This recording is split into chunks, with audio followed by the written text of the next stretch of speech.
বিসমিল্লাহির রহিম। সবাইকে ওয়েলকাম করছি আজকের আইসিটি অনলাইন ক্লাসে। আমি মোহাম্মদ সাইদুল ইসলাম, প্রভাষক আইসিটি, বাংলাদেশ নৌবাহিনী কলেজ, খুলনা।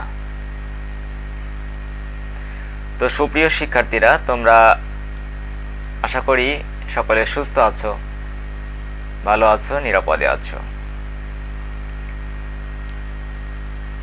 আজকে আমি একাদশ দ্বাদশ শ্রেণীর আইসিটি বইয়ের 6 চ্যাপ্টার ডেটাবেস ম্যানেজমেন্ট সিস্টেম, এই চ্যাপ্টার থেকে ডেটা সিকিউরিটি নিয়েই মূলত আজকে এক্সটেন্ড করব।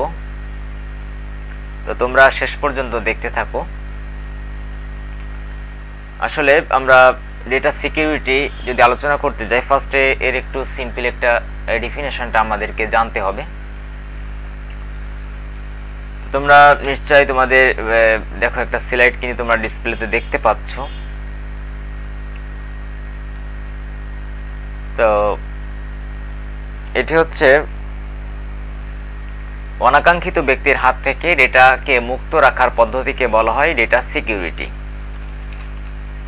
অন্য কথায় ডেটা বেজে অ্যাক্সেস ও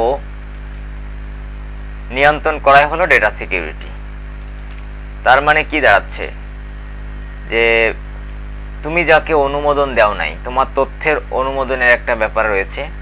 তুমি যে তথ্যটাকে তোমরা ক্রিয়েট করেছো বা তোমার তথ্যটাকে হিডেন রাখতে চাচ্ছ, সিকিউর করতে চাচ্ছ, এই তথ্যটাকে কেবলমাত্র তোমার অনুমোদন ব্যতি রেখে অন্য যারা রয়েছে তাদেরকে নেগলেক্ট করতে চাচ্ছ, এই ধরনের ক্ষেত্রে ডেটা সিকিউরিটি ব্যবহার করা হবে বা হয়ে থাকে। সেজন্য বলছে যে অনাকাঙ্ক্ষিত ব্যক্তি, অর্থাৎ যাদেরকে তুমি প্রত্যাশা করো না, সেই সমস্ত ব্যক্তি থেকে মুক্ত রাখতে হলে তোমার ডেটা সিকিউরিটি আবশ্যক। অর্থাৎ পরবর্তী যে সেন্টেন্সটা আমি বলেছিলাম যে ডেটাবেজ অ্যাক্সেস ও নিয়ন্ত্রণ করে, অর্থাৎ কন্ট্রোলটা তোমার থাকতে হবে। তুমি অ্যাক্সেস কাকে দিবা কাকে দিবা না সেটা তোমার ব্যাপার। আর এই সামগ্রিক বিষয়টি হলো ডেটা সিকিউরিটির অন্তর্ভুক্ত। আমরা আরেকটু দেখি, দেখো নিচের দিকে দেখো, এখানে দেওয়া আছে ডেটাবেজে সিকিউরিটির ফিচার দিয়ে নিম্নোক্ত বিষয়গুলো নিয়ন্ত্রণ করা হয়। তো এই বিষয়গুলো আমাদের একটু দেখতে হবে যে কি, যে অনুমোদন ব্যতীত ডেটা অ্যাক্সেস না করা, অর্থাৎ এটি সকলের মেনে চলা উচিত এই বিষয়গুলো। অর্থাৎ কোনো একটি তথ্য আমরা অনুমোদন ব্যতি রেখে বা কোনো পারমিশন নাই, সেটা কিন্তু আমরা ইউজ করতে পারবো না। ব্যবহারকারীর ডেটা ব্যবহার করার অধিকার সংরক্ষণ করা, অর্থাৎ তোমার যে অধিকার আছে সেটাকে তোমাকে মেনটেন করতে হবে। ডিস্ক ব্যবহার নিয়ন্ত্রণ করা, তারপরে সিস্টেম রিসোর্স ব্যবহার নিয়ন্ত্রণ করা, ইউজার অ্যাকশন অডিটও নিয়ন্ত্রণ করা, এই বিষয়গুলো মূলত হচ্ছে ডেটা সিকিউরিটির পারপাসে কিছু বিষয় বলি। জাস্ট তোমরা এইটা একটু স্টাডি করবে, এই আর কি। এরপর আমরা যদি এই ডেটা সিকিউরিটি আমরা দেখি যে এর জন্য, অর্থাৎ সিকিউরিটির জন্য কি কি প্রয়োজন হতে পারে। নিশ্চয়ই একটা গোপনীয়তা থাকতে হবে ডেটা সিকিউরিটি, অর্থাৎ কোনো একটি তথ্য, সেই তথ্যকে তোমার একটা এমনভাবে তোমার এটাকে করতে হবে, আবদ্ধ করতে হবে, এটি অন্য কেউ এটি যাতে দেখতে না পারে বা এটি পাবলিকে প্রকাশ না হতে পারে। এর জন্য কি করতে হবে, গোপনীয়তা একটা ব্যাপার আছে, যেটাকে আমরা বলতে পারি এনক্রিপ্ট। অর্থাৎ তুমি এই ডেটাবেজের ভাষায় বা কম্পিউটারের এই ডেটার যে সিকিউরিটি যে ব্যাপারটা, এই সিকিউরিটি যেভাবে করা হয়, যে অ্যালগরিদম বা যে গাণিতিক ফর্মুলা ইউজ করে যেটার সিকিউরিটি করা হয়, সেটাকে বলা হচ্ছে এনক্রিপ্ট করা। অর্থাৎ সেটাকে অন্যদের কাছে এটাকে দুর্বোধ্য করে তোলা, এটাকে বলা হচ্ছে এনক্রিপ্ট। অর্থাৎ এলোমেলো তোমার একটা তথ্যকে এলোমেলোভাবে সাজিয়ে দেওয়া, যেটা কেউ অন্যদের কাছে এটি যাতে এটি রিড না হতে পারে বা বুঝতে না পারে, তারা রিড করতে না পারে, এটাকে বলা হচ্ছে এনক্রিপ্ট। তো এটি হচ্ছে একটা কি গোপনীয়তা হয়ে গেল। তাহলে এবার সততা, যেটা কেবল অনুমোদিত পক্ষগুলোর দ্বারা পরিবর্তন সাধন করা যাবে। অর্থাৎ আমি যাকে অনুমোদন দেব, যাকে এই আমার যে সিকিউর কিটা আমি যাকে বলে দেবো যে তুমি ওইভাবে, আমি কিন্তু এইভাবে কিন্তু ডেটাকে এনক্রিপ্ট করেছি, অর্থাৎ ডেটাকে হিডেন করেছি, তুমি এই পদ্ধতি মেনটেন করলে তুমি ডেটাটি দেখতে পারবে। তো এটি যাকে বলবো সেই কেবলমাত্র দেখতে পারবে, আর এটি যাদেরকে বলবো না তারা কিন্তু দেখতে পারবে না। তারা যদি চুরি করে সেজন্য তাদের সেটাকে বলা হয় কি হ্যাক করা হয়, অর্থাৎ কোনোভাবে হয়তো বা তার যে গোপন তথ্যটা সে কিন্তু জেনে গেছে। এই জন্য বলা হচ্ছে সততা থাকতে হবে, যে ডেটার প্রেরক ও গ্রাহক উভয়কে ডেটা এনক্রিপ্ট ও ডিক্রিপ্ট করার পদ্ধতি জানা থাকতে হবে এবং বিষয়টির গোপনীয়তা রক্ষা করতে হবে। অর্থাৎ যাকে আমি অ্যাক্সেস দিচ্ছি, দুই পক্ষ অর্থাৎ আমি এবং সে, তাদের দুইজনের মধ্যে কি আমাদের আলোচনা হয়েছে যে আমরা এই ডেটার যে কিটা কাউকে শেয়ার করব না, আমাদের মধ্যে এটি নিয়ত থাকতে হবে। এই যে সততা, এটির কথা এখানে বলা হয়েছে যে সততা থাকতে হবে, কোনো পক্ষ যাতে করে এই ডেটার, আমাদের ডেটার অ্যাক্সেসটি অন্য কাউকে প্রোভাইড না করে। 3 নম্বর হচ্ছে প্রাপ্যতা, অর্থাৎ অনুমোদিত পক্ষগুলোর কাছে ডেটাগুলো সহজলভ্য হবে। অর্থাৎ তুমি যাকে অনুমোদন করছো সে যাতে বুঝতে পারে, তাকে যেন আবার সিকিউ এমনভাবে গুলো বললাম যে তাদেরকে বিষয়টি ভালোভাবে বুঝিয়ে দেওয়া হলো না, বা সিকিউরিটিটা তাদেরকে ঠিকভাবে দেওয়া হলো না, অর্থাৎ কিটা, এটা হওয়া যাবে না। প্রাপ্যতা সহজলভ্য হতে হবে। ডিস্ক এবং সিস্টেম রিসোর্স ব্যবহার নিয়ন্ত্রণ করার মাধ্যমে অনুমোদিত ব্যক্তির অধিকার সংরক্ষণ করতে হবে। এটি হচ্ছে মূলত ডেটা সিকিউরিটির কিছু আলোচনা তোমরা শুনলে। এখন আসো এই সিকিউরিটির জন্য আমাদের কি উপায় আছে বা কি পদ্ধতি আছে বা কি ওয়ে আছে, যেগুলো আমরা এখন জানবো। আমি সিকিউরিটি পারপাসে কিন্তু ডেফিনেশন যখন দিয়েছি বা এখানে যখন আলোচনা করছিলাম সেখানে বলছিলাম যে সেটি হচ্ছে এনক্রিপ্ট। এনক্রিপ্ট হচ্ছে একটা পদ্ধতি বলতে পারো বা একটা উপায় বলতে পারো এনক্রিপ্ট করা। আমরা কিন্তু ফার্স্ট চ্যাপ্টার সেকেন্ড চ্যাপ্টার যখন তোমাদেরকে নেওয়া হয়েছিল তখন কিন্তু এই ব্যাপারটি কিন্তু আমরা একটু আলোচনা করেছিলাম, যে শিক্ষক তোমাদের ক্লাস নিয়েছিল। আমরা কিন্তু আলোচনা করে এসেছি যে ডেটা যখন কোনো সিকিউরিটি মেনটেন করা হয় তখন এটাকে এনক্রিপ্ট করা হয়। তোমরা নিশ্চয়ই দেখে থাকবে যে আমি যদি একটি ব্রাউজারে আমি বলি তোমাদেরকে, দেখো আমি এখানে একটা নিউ ফাইল নিয়ে দেখি, তোমাদেরকে বলি। যখন আমরা লগ ইন করি কোনো কিছু, যখন আমরা লগ ইন করি নিউ, এখানে আমরা একটা পেজ নির্ধারণ করব। আচ্ছা, একটা পেজ আসছে। আমরা মনে করো ফেসবুক লগ ইন করছি, তখন কি আসে? যখন এই পাসওয়ার্ডের ঘর আসে তখন কি আসে? এখানে স্টার স্টার স্টার স্টার আসে, তাই না?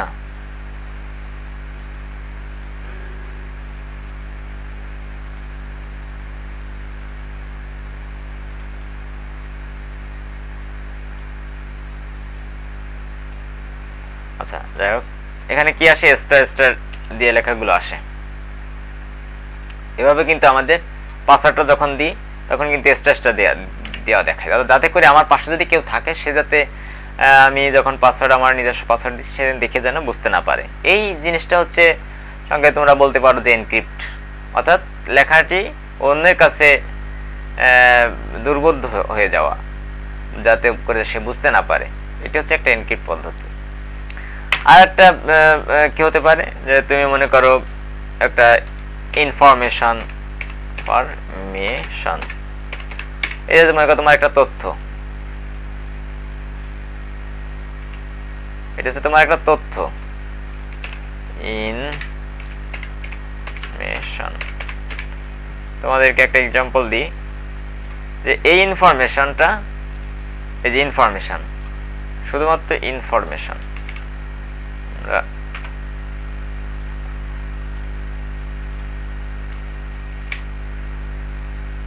ইনফরমেশন। এখন এটি কিন্তু যে কেউ বুঝতে পারবে যে ইনফরমেশন, তথ্য বোঝা যাচ্ছে। জাস্ট আমি একটা এক্সাম্পল দিচ্ছি, কিন্তু এরকম বিভিন্ন লেখা হতে পারে বা বিভিন্ন কন্টেন্ট হতে পারে যেগুলো মানুষের কাছে পরিচিত বা মানুষ সহজে বুঝতে পারে।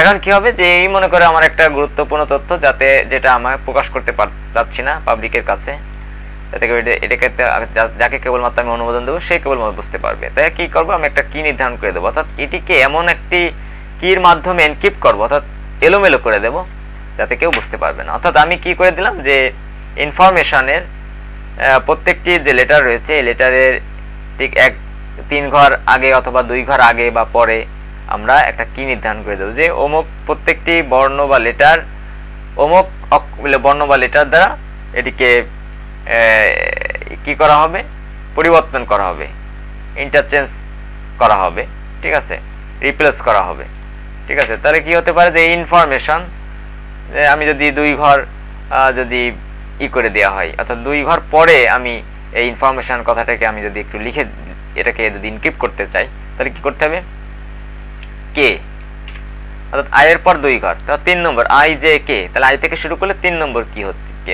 লেটার হচ্ছে। এবার যদি আমি এখানে এটাকে ডিফাইন করে দিই আই কে, তারপরে এন এর কি হবে O P, M N O P, তাহলে পি, এরপর এফ এইচ, এফ এর জন্য এইচ, তারপরে ও কিউ আর,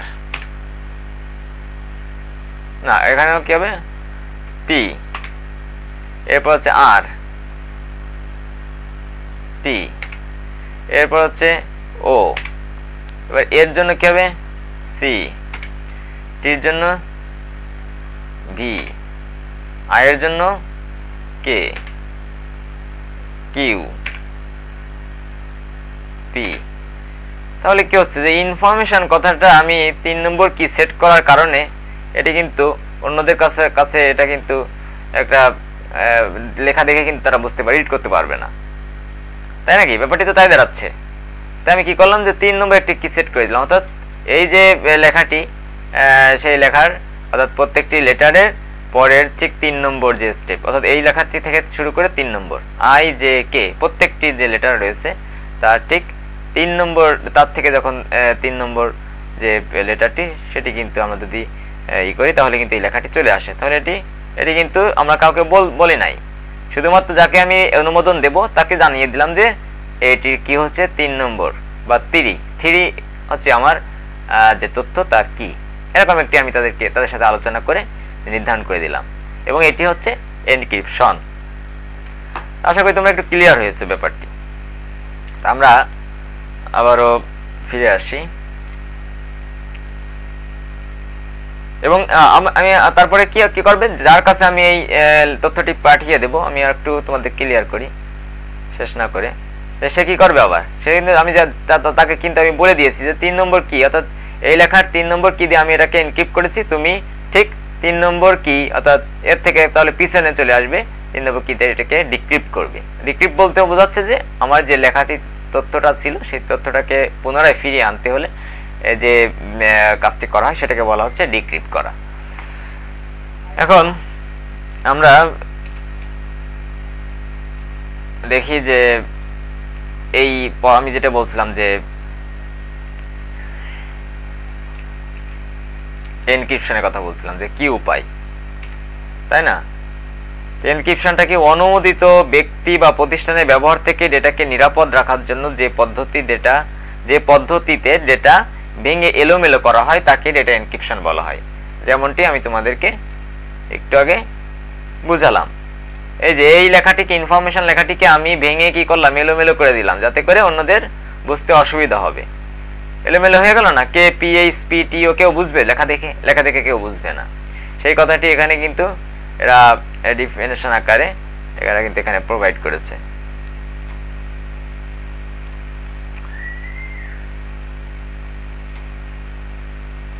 কি বলেছে যে অনুমোদিত ব্যক্তি বা প্রতিষ্ঠানের ব্যবহার থেকে ডেটাকে নিরাপদ রাখার জন্য যে পদ্ধতিতে ডেটা ভেঙে এলোমেলো করা হয় তাকে ডেটা এনক্রিপশন বলা হয়।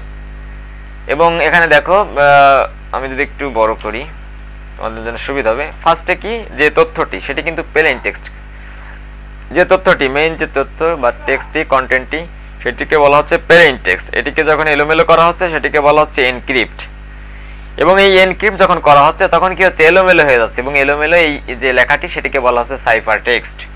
এবং এটি যখন আমি যাকে অ্যাক্সেস দিব বা যাকে অনুমোদন করব সে কি করবে, এটিকে আবার আমার সেই কি দ্বারা নির্ধারিত একটি কি দ্বারা সে কিন্তু প্লেন টেক্সটে পরিবর্তন করার জন্য সে কি করবে, ডিক্রিপ্ট করবে। একটা পদ্ধতি যেটাকে বলা হচ্ছে ডিক্রিপ্ট করলেই সে কি আবার সে প্লেন টেক্সটটি পেয়ে যাবে।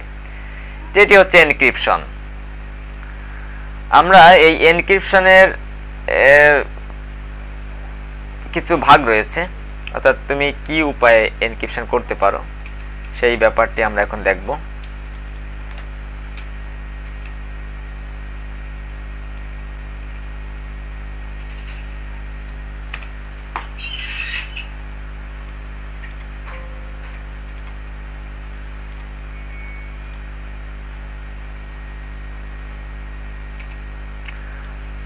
আমরা স্লাইড ওপেন করেছি, ডেটা এনক্রিপশনের কিছু ব্যবহার রয়েছে, এটা আমরা পড়ে নিব।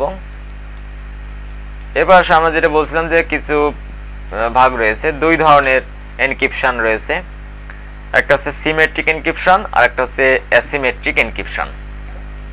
সিমেট্রিক এনক্রিপশনকে আবার বলা হয় সিক্রেট কি এনক্রিপশন, আর অ্যাসিমেট্রিক এনক্রিপশনকে আমরা বলতে পারি পাবলিক কি এনক্রিপশন। তা আমি যে সিম্পলি যেটি তোমাদেরকে একটু আগে আলোচনা করেছিলাম যে একটা কি নির্ধারণ করবে এক পক্ষ, যখন অন্য পক্ষের সাথে সমঝোতা করবে যে আমি 3 নম্বর কি দ্বারা আমি ডেটাকে এনক্রিপ্ট করলাম, তুমিও 3 নম্বর কি দ্বারা ডিক্রিপ্ট করবে। এই যে সমঝোতার মাধ্যমে আমরা যে এনক্রিপশনটা তোমাদেরকে বোঝালাম, ঠিক সেটি মূলত হচ্ছে সিমেট্রিক এনক্রিপশন, ঠিক আছে। আর অ্যাসিমেট্রিকটা আমরা পরে আসতেছি, তা এটি নিয়ে আর কিছু বলার নাই। জাস্ট এই সিমেট্রিক এনক্রিপশন করতে হলে কিছু ধাপ বা কিছু উপাদান রয়েছে, সেইগুলো তোমরা আমি চিত্রের মাধ্যমে যেটি দেখিয়েছিলাম ঠিক ওটি তোমরা জাস্ট একটু বর্ণনা করবে। প্রথমে প্লেন টেক্সট, অর্থাৎ যে তথ্যটি তুমি লিখবে বা যে তথ্যটি তুমি ক্রিয়েট করবে অন্যকে পাঠাবে তোমার অনুমোদিত ব্যক্তিকে, সেটাকে বলা হচ্ছে, সেই তথ্যটিকে বলা হচ্ছে প্লেন টেক্সট। এবং এই প্লেন টেক্সটকে যখন তুমি এনক্রিপ্ট করবে তখন এই যে পদ্ধতি ব্যবহার করা হচ্ছে, যে গাণিতিক ফর্মুলাকে ব্যবহার করা হচ্ছে, সেটি হচ্ছে একটা অ্যালগরিদম, এটাকে বলা হচ্ছে এনক্রিপশন অ্যালগরিদম। এখানে সুন্দর করে লেখা আছে এবং দেখো এর ভিতরে কিছু আছে, যে কিছু পদ্ধতি আছে, যে এনক্রিপশন স্ট্যান্ডার্ড ডিএস হলো যে ডেটা এনক্রিপশন স্ট্যান্ডার্ড, তারপর ট্রিপল ডিএস অর্থাৎ ট্রিপল ডেটা এনক্রিপশন স্ট্যান্ডার্ড, এই কিছু পদ্ধতি আছে।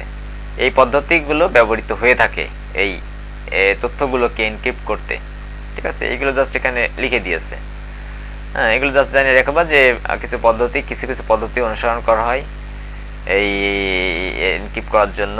সেগুলো হচ্ছে একটা হচ্ছে ডিইএস হতে পারে, এইএস, হ্যাঁ, ট্রিপল ডিইএস।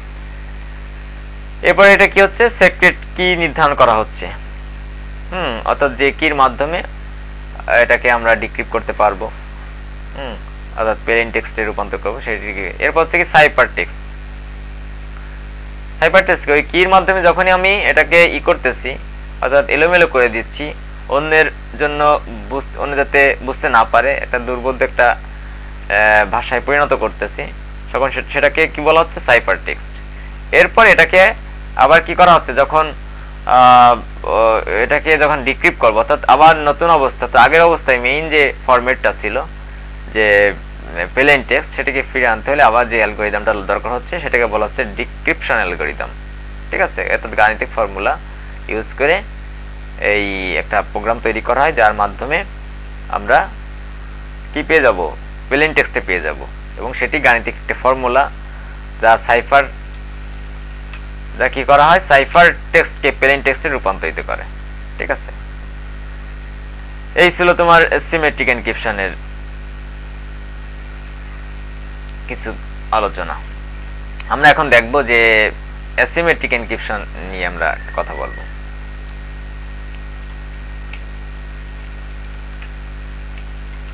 আচ্ছা, অ্যাসিমেট্রিক এনক্রিপশনটা হচ্ছে, আমি তোমাদেরকে একটু বলি যে যদি আমি সেই পেজটা নিয়ে আসি, আমাদের এটিও আর দরকার নাই, এটিও দরকার নাই, আমরা যেগুলো আমাদের হয়ে গেছে সেগুলো আমরা কেটে দিই। আচ্ছা, আমি একটু এখানে তোমাদেরকে,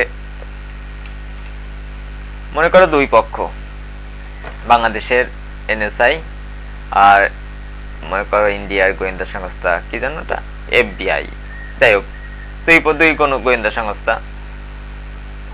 আমরা যদি এখানে একটু ড্র করে তোমাদেরকে বুঝাই,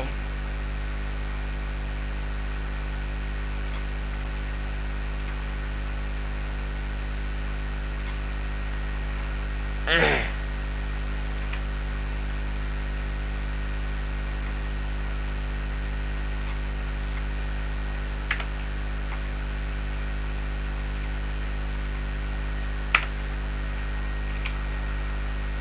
এটাকে আমরা একটু ই করে দিই, এটাকে আমরা একটু লাল করি।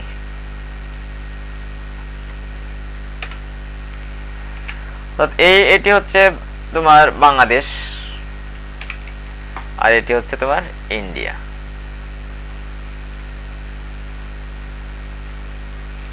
এটা হচ্ছে কি ইন্ডিয়া, আমরা এখানে ইন্ডিয়া টাইপ করে দিই, ইন্ডিয়া, আইতে ইন্ডিয়া।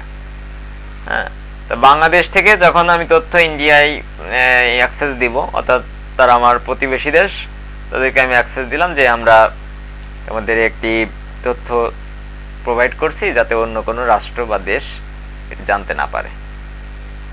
ঠিক আছে, তো তাদের সাথে আমি আলোচনা করতে চাচ্ছি না। অর্থাৎ আমি যেটি তোমার সিমেট্রিক এনক্রিপশনে বলছিলাম যে দুই পক্ষের সাথে আলোচনা করা হয় যে একটা কি নির্ধারণ করব, এই অ্যাসিমেট্রিক এনক্রিপশনে কোনো আলোচনা ছাড়াই আমার একটা কি থাকবে, প্রাইভেট কি থাকবে। অর্থাৎ এখানে যদি আমি লিখি যে এই পক্ষের একটা প্রাইভেট কি আছে, প্রাইভেট কি আমরা এখানে লিখি প্রাইভেট কি, কে ই ওয়াই, প্রাইভেট কি, এই পক্ষে একটা কি আছে, প্রাইভেট কি আছে, যেটি এই বাংলাদেশ ছাড়া আর কেউ জানতে পারবে না। অর্থাৎ নিজস্ব একটা প্রাইভেট কি, যেটির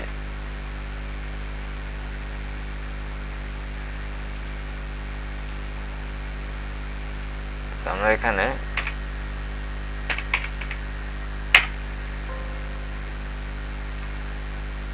এর সম্পর্কে, অর্থাৎ প্রাইভেট কি কেউ জানতে পারবে না, শুধুমাত্র বাংলাদেশি, তাদের বাংলাদেশের গোয়েন্দা সংস্থায় এই প্রাইভেট কি সম্পর্কে তারা ভালো বলতে পারবে।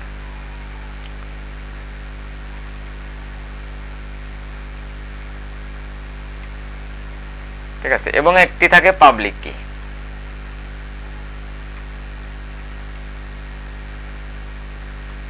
এবং একটা থাকে পাবলিক কি, পাবলিক কিটা সকলে জানতে পারে, এটা সমস্যা না। এটা হচ্ছে তোমার অ্যাসিমেট্রিক এনক্রিপশনের একটা বৈশিষ্ট্য, যে দুই পক্ষের পাবলিক কি এবং প্রাইভেট কি থাকবে। পাবলিক কি যে কেউ জানতে পারে, কিন্তু প্রাইভেট কি সব পক্ষের একটা নিজস্ব প্রাইভেট কি থাকবে, যেটি অপর পক্ষ জানতে পারবে না। এই পক্ষেরও মনে করো ইন্ডিয়ার যে গোয়েন্দা সংস্থা, তাদেরও একটা প্রাইভেট কি এবং পাবলিক কি আছে। ইন্ডিয়ারটা ইন্ডিয়ায় জানে এবং প্রাইভেট বাংলাদেশের যে প্রাইভেট কি তারা শুধুমাত্র বাংলাদেশে জানে, কিন্তু পাবলিক কি যে কেউ জানতে পারে, সকলে জানতে পারে। তো এ যখন তার তথ্যকে ইনক্রিপ্ট করবে, সে তার নিজস্ব প্রাইভেট কির মাধ্যমে ইনক্রিপ্ট করবে। ইনক্রিপ্ট করে সে কিন্তু কাকে পাঠাচ্ছে, ইন্ডিয়াকে পাঠিয়ে দিচ্ছে, ইন্ডিয়া যে গোয়েন্দা সংস্থা। প্রতিমধ্যে কিন্তু এটি যেহেতু ইনক্রিপ্ট করে দেওয়া হয়েছে, কেউ অ্যাক্সেস করতে পারবে না, বা চেষ্টা করলেও চুরি হয়ে গেলেও কিন্তু সেটা নিয়ে কোনো লাভ হবে না। এখন ইন্ডিয়ার গোয়েন্দা সংস্থার কাছে এই কিটা চলে যাওয়ার পর তারা কি করবে, এটাকে কিন্তু ওই কি মাধ্যমে, অর্থাৎ বাংলাদেশের যে প্রাইভেট কি, এটি কিন্তু তারা বলে নাই বা তাদের সাথে কোনো আলোচনা করে নাই। এই তথ্যটা তারা কিন্তু তাদের নিজস্ব যে প্রাইভেট কি, তারা কিন্তু সেই কি মাধ্যমে কিন্তু এটিকে ডিক্রিপ্ট করে সেই প্লেন টেক্সটে কনভার্ট করতে পারে। এটি কিভাবে হয়, এটি কিন্তু একটা এক প্রকার অ্যালগরিদমের মাধ্যমে সম্ভব, এবং এর আলোচনাটা আমরা এই পর্বে আলোচনা করব না। আমরা পরবর্তীতে এটি সম্পর্কে ধারণা পাবো যখন তোমরা উপরে উঠে সিএসসি নিয়ে পড়বে, নেটওয়ার্কের কোর্স করবে, তখন তোমরা এটি সম্পর্কে ক্লিয়ার একটি ধারণা পাবে। এখন জাস্ট এতটুকু মনে রাখো যে একটা অ্যালগরিদম আছে, বা অ্যালগরিদমের মাধ্যমে তারা কিন্তু এটিকে কনভার্ট করতে পারে, বা এরকম একটা প্রোগ্রাম তৈরি করে যার মাধ্যমে এই কাজটা সম্পাদন করা হয়ে থাকে। এই ছিল মূলত অ্যাসিমেট্রিক এনক্রিপশনের সাথে সিমেট্রিক এনক্রিপশনের একটু পার্থক্য। আমরা একটু দেখি যে আমাদের এখানে অ্যাসিমেট্রিক এনক্রিপশন কি বলেছে, যে এই এনক্রিপশন স্কিমে এনক্রিপশন কিটি যে কারো ব্যবহার ও মেসেজ সমূহ এনক্রিপ্ট করার জন্য প্রকাশ করা হয়। তবে এক্ষেত্রে কেবল গ্রহণকারী পক্ষের কাছেই ডিক্রিপশন কি এর অ্যাক্সেস থাকে এবং সেই পক্ষটি এনক্রিপ্টেড মেসেজগুলো পড়তে পারে। অর্থাৎ এক্ষেত্রে ভিন্ন ভিন্ন দুটি কি ব্যবহৃত হয়। আমি যেটি বললাম যে প্রাইভেট কি, এটিকে বলা হচ্ছে ভিন্ন ভিন্ন দুটি কি, অর্থাৎ যে পক্ষ এটিকে এনক্রিপ্ট করবে সেই পক্ষই কেবলমাত্র পড়তে পারবে ওই কি মাধ্যমে। এবং পাবলিক কি এনক্রিপশন তুলনামূলক নতুন আবিষ্কার এবং এটি প্রাইভেট কি এনক্রিপশনের চাইতে উন্নত পদ্ধতি। তো সেখানে একটু ব্রিফ দেওয়া হয়েছে। এরপর আসলে যে অ্যাসিমেট্রিক এনক্রিপশনের সংশ্লিষ্ট উপাদানসমূহ, একটা কি আছে প্লেইন টেক্সট আছে, এখানেও ঠিক যে কি কি উপাদান সেটিকে জাস্ট বর্ণনা করেছে। প্রথমে প্লেইন টেক্সট, তারপর একটা অ্যালগরিদম করা হয়, তারপরে পাবলিক কি ও প্রাইভেট কি নিয়ে এখানে কিছু বলা হয়েছে, কিছু উপাদান। এরপর সাইফার টেক্সট, আবার ডিক্রিপশন অ্যালগরিদম, এই একই রকম ভাবে এখানে এনকোড করা হয়েছে। এবার আসো আমাদের কিন্তু অ্যাসিমেট্রিক এনক্রিপশন সম্পর্কে আমরা মোটামুটি ধারণা পেলাম। আমাদের শেষ, আমরা জাস্ট একটু জেনে নেব যে এই যে এনক্রিপশনগুলো করা হয়, সিমেট্রিক বলো অ্যাসিমেট্রিক বলো, এই কিছু উপায় আছে যেগুলো আমি তোমাদেরকে একটু আগে বলেছিলাম যে এনক্রিপশন করার সময় আমরা কিছু পদ্ধতি অনুসরণ করে থাকি, যেমন ডিএস, এইএস, হ্যাঁ, তারপর আছে সিজার কোড। এগুলো হচ্ছে একটা পদ্ধতি বা উপায়, ঠিক আছে। তো এখানে এই পদ্ধতিগুলো জাস্ট আমরা মনে রাখবো। একটা হচ্ছে ডিএসটা কি, ডেটা এনক্রিপশন স্ট্যান্ডার্ড, তারপরে ট্রিপল ডিএস অর্থাৎ triple data encryption standard, advance encryption standard এইএস যেটি, এরপর আছে idea, international data encryption algorithm. এই কিছু পদ্ধতি জাস্ট এগুলো আমরা মনে রাখবো। এই পদ্ধতিগুলো মেনটেন করে আমরা এই এনক্রিপশন ডেটাবেজ ম্যানেজমেন্ট সিস্টেম অর্থাৎ ডেটাবেজে কিন্তু এইভাবেই কিন্তু এই পদ্ধতিগুলো মেনটেন করে সিকিউর করা হয় বা এনক্রিপ্ট করা হয়।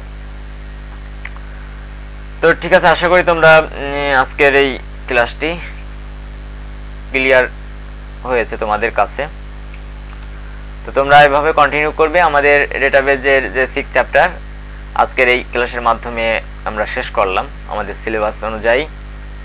আমরা নেক্সট পর্বে আমাদের ক্লাস টোটালি শেষ, আমাদের সিলেবাস, এবং তোমাদের কয়েকদিনের মধ্যেই পরীক্ষা।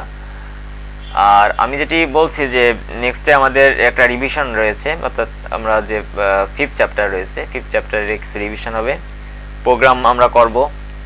এই প্রোগ্রাম কয়েকটি ক্লাস আমি নেব, জাস্ট যে ক্লাসগুলো আমরা আগেও করেছি আবার আমরা রিভিশন দেব একটু, তো সেগুলো কন্টিনিউ করবে। তো আশা করি সে পর্যন্ত তোমরা ভালো থেকো। নেক্সট পর্বের ভিডিও ক্লাস দেখার আমন্ত্রণ জানিয়ে আজকের মতো এখানে শেষ করছি। আল্লাহ হাফেজ।